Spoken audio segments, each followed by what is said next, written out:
Austin, Texas, a police officer armed with a rifle watched the gunman in the Uvalde Elementary School massacre walk toward the campus but did not fire while waiting for permission from a supervisor to shoot, according to a sweeping critique released Wednesday on the tactical response to the massacre. Some of the 21 victims at Robb Elementary School, including 19 children, possibly could have been saved on May 24 had they received medical attention sooner while police waited more than an hour before breaching a fourth-grade classroom, a review by a training center at Texas State University found. The report is yet another damning assessment of how police failed to act on opportunities that might have saved lives in what became the deadliest school shooting in the U.S. since the slaughter at Sandy Hook Elementary School in 2012. A reasonable officer would have considered this an act of siege. Authors of the 26-page report said their findings were based off video taken from the school, police body cameras, testimony from officers on the scene and statements from investigators.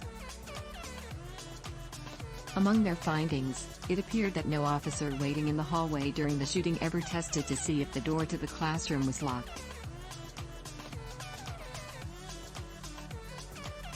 The head of Texas State Police Agency has also faulted officers on the scene for not checking the doors.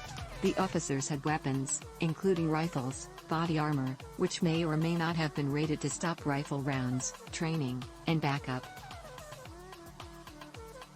The victims in the classrooms had none of these things.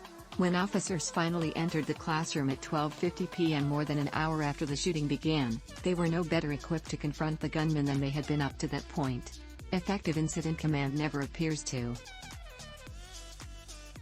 The gunman, an 18-year-old with an AR-15-style semi-automatic rifle, entered the building at 11:33 a.m. before that Uvalde police officer, who the report did not identify, saw the gunman carrying a rifle toward the West Hall entrance. The officer asked the supervisor for permission to open fire, but the supervisor either did not hear or responded too late, the report said. When the officer turned back toward the gunman, he already gone inside unabated, according to the report. The report is one of multiple fact-finding reviews launched in the aftermath of the worst school shooting in Texas history. A committee formed by Texas legislators has also interviewed more than 20 people, including officers who were on the scene, behind closed doors for several weeks.